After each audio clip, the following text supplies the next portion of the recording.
नमस्कार। आज हम बात करेंगे कि मूलबंध और ब्रह्मचर्य की उपलब्धि।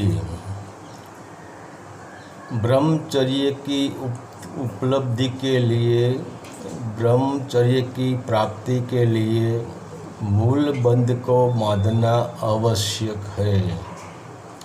तो आज हम इसी विषय पे चर्चा करेंगे कि मूलबंध क्या है और मूलबंध को कैसे बांधें और अपनी ऊर्जा को कैसे ऊपर चढ़ाएं। तो आज के कहीं साधु संत ऐसे हैं जो ब्रह्मचर्य क्या है और ब्रह्मचर्य के उपलब्धि क्या है होती है और ब्रह्मचर्य की उपलब्धि का कारण क्या है यह नहीं जानते हैं।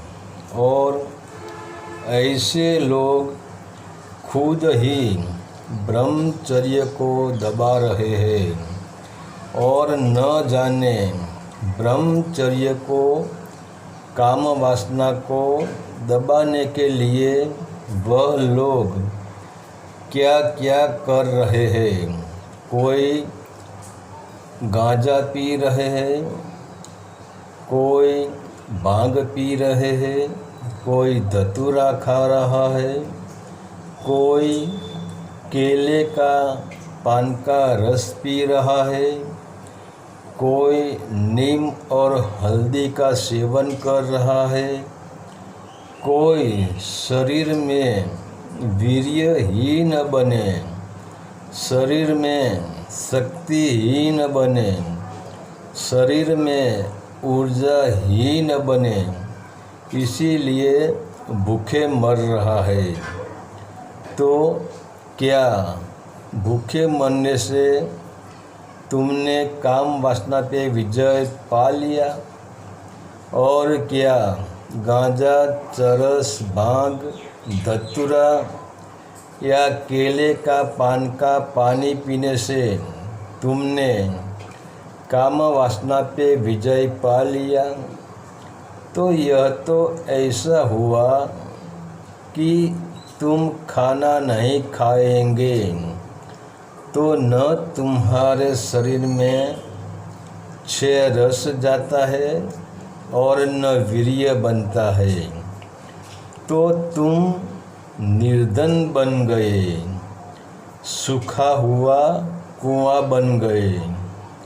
और सूखे कुएं में तुम कितना ही बाल्टी डालो, बाल्टी में पानी आएगा ही नहीं, क्योंकि कुएं में पानी है ही नहीं। तो तुमने तुम्हारी सारी ऊर्जा को सुखा दी है। जो ऊर्जा तुम्हारा कल्याण कर सकती थी, तुम्हें मूलाधार चक्र से सहस्त्रार चक्र तक यात्रा करा सकती थी, इसको ही तुमने मार दिया। तो यह जगत में तुमसे बड़ा हत्यारा कोई नहीं हो सकता, क्योंकि दिया जलाने के लिए रुई की बात और तेल घी की ज़रूरत होती है। तुम दिए में अकेली रुई की बाट रख दो तो तुम्हारा दिया कैसे जलेगा? तो तुमने भी ऐसा ही किया है। जो ऊर्जा शक्ति, जो वीर्य शक्ति भीतर तुम्हारे दिए को जला सकती थी, तुम्हारे भीतर रोशनी भर सकती थी, वही ऊर्जा को ही तुमने मार दिया है, वही ऊर्जा को तुमने सुखा दिया है।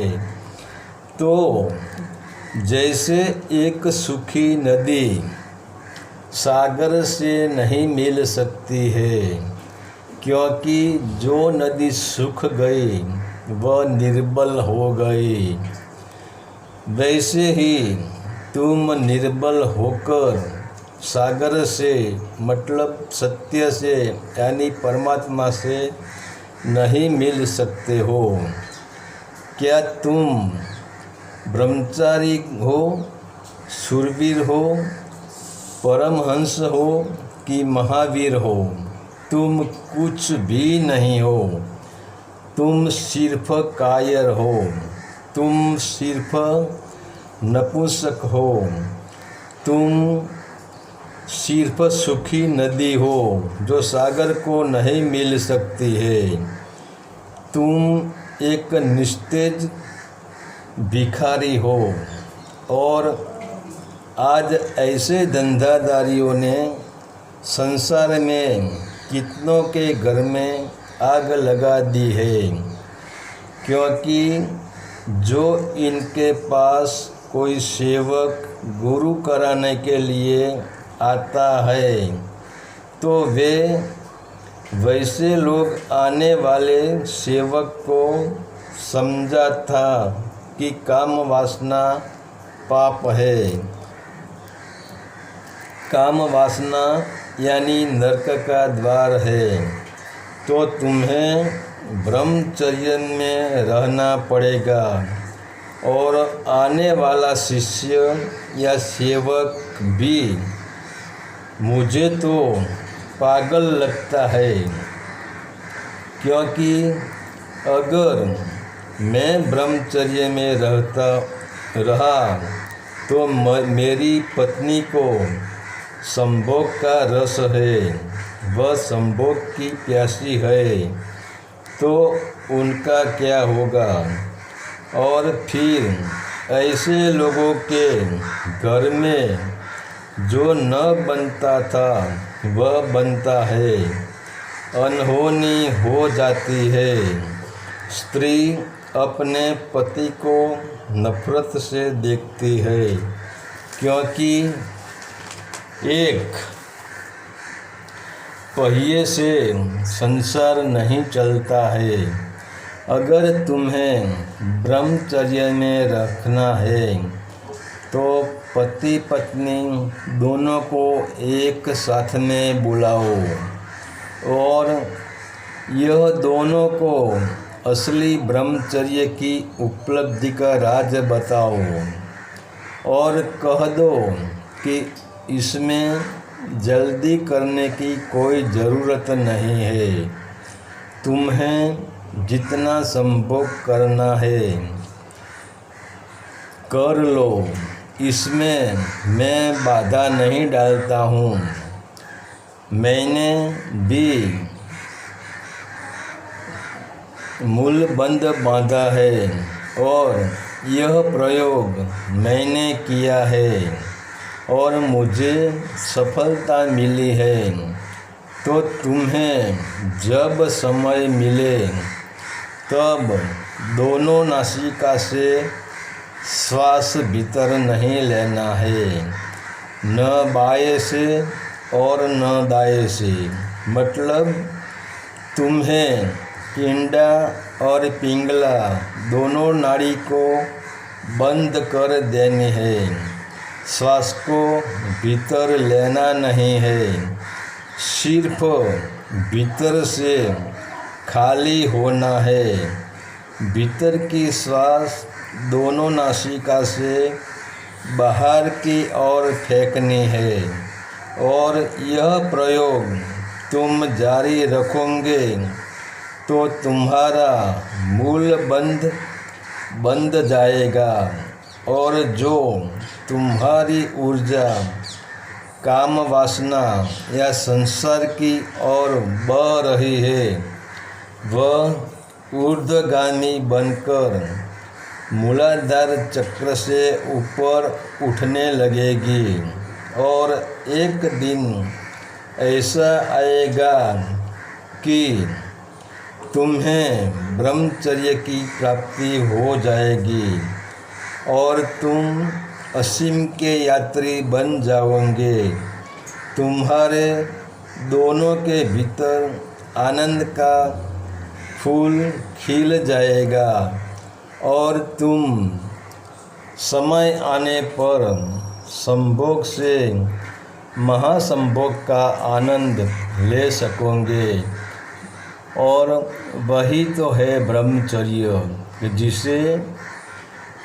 जिसको जो संभोग में आनंद मिलता है वो आनंद तो क्षणिक है, पर जिसने महासंभोग का आनंद ले लिया, महासंभोग में खेलने लगा, महासंभोग की खुशबू जिसने ले ली, वही तो है ब्रह्मचर्य।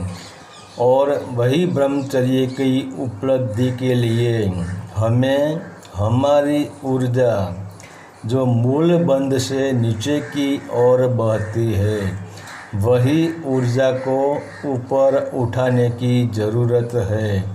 और वही ऊर्जा को ऊपर उठाने के लिए न कोई मंत्र काम करता है, न कोई तंत्र काम करता है, सिर्फ श्वास ही काम करता है, उच्छ्वास ही काम करता है, सूक्ष्म नाड़ी ही काम करती है।